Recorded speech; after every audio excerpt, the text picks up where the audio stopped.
Hi friends, నేను ఈ వీడియోలో మీకు గౌతమ్ మీనన్ డైరెక్షన్లో వచ్చిన 5 మూవీస్ గురించి చెప్పబోతున్నాను. అందులో వచ్చిన ఫస్ట్ మూవీ ఘర్షణ. ఈ మూవీ 30 జూలై 2004న రిలీజ్ అయింది. ఈ మూవీకి story and dialogues Gautham Menon అందించగా హరీష్ జయరాజ్ మ్యూజిక్ డైరెక్షన్ వహించడం జరిగింది. ఈ మూవీని G Sivaraju and C Venkatraju ఇద్దరు కలిసి ప్రొడ్యూస్ చేయగా ఈ మూవీ బాక్స్ ఆఫీస్ వద్ద హిట్గా నిలిచింది. గౌతమ్ మీనన్ డైరెక్షన్లో వచ్చిన సెకండ్ మూవీ ఏమై చేసావే. ఈ మూవీ 26 ఫిబ్రవరి 2010న రిలీజ్ అయింది. ఈ మూవీకి స్టోరీ గౌతమ్ మీనన్ అందించగా ఉమర్జీ అనురాధ డైలాగ్స్ అందించడం జరిగింది.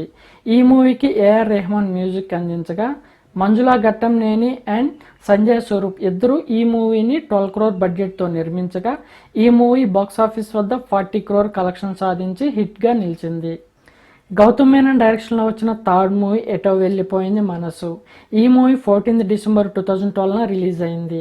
ఈ మూవీకి story and dialogues Kona Venkat అందించగా ఇళయరాజా మ్యూజిక్ డైరెక్షన్ వహించడం జరిగింది. ఈ మూవీని Gautham Menon, C Kalyan, CV Rao, Venkat Somasundaram and Reshma Gantala వీరందరూ కలిసి ఈ మూవీని నిర్మించగా ఈ మూవీ బాక్స్ ఆఫీస్ వద్ద ఫ్లాప్గా నిలిచింది. గౌతమ్ మీనన్ డైరెక్షన్లో వచ్చిన ఫోర్త్ మూవీ సాహసం శ్వాసగా సాగిపో. ఈ మూవీ 11 నవంబర్ 2016న రిలీజ్ అయింది. ఈ మూవీకి story and dialogues Kona Venkat అందించగా ఏఆర్ రెహమాన్ మ్యూజిక్ డైరెక్షన్ వహించడం జరిగింది. ఈ మూవీని మిర్యాల రవీందర్ రెడ్డి ప్రొడ్యూస్ చేయగా బాక్స్ ఆఫీస్ వద్ద ఈ మూవీ అబోవ్ యావరేజ్గా నిలిచింది. గౌతమ్ మీనన్ డైరెక్షన్లో వచ్చిన ఫిఫ్త్ మూవీ తోట. ఈ మూవీ 1 జనవరి 2020న రిలీజ్ అయింది. ఈ మూవీకి story and dialogues Gautham Menon అందించగా దర్భూక శివ మ్యూజిక్ డైరెక్షన్ వహించడం జరిగింది.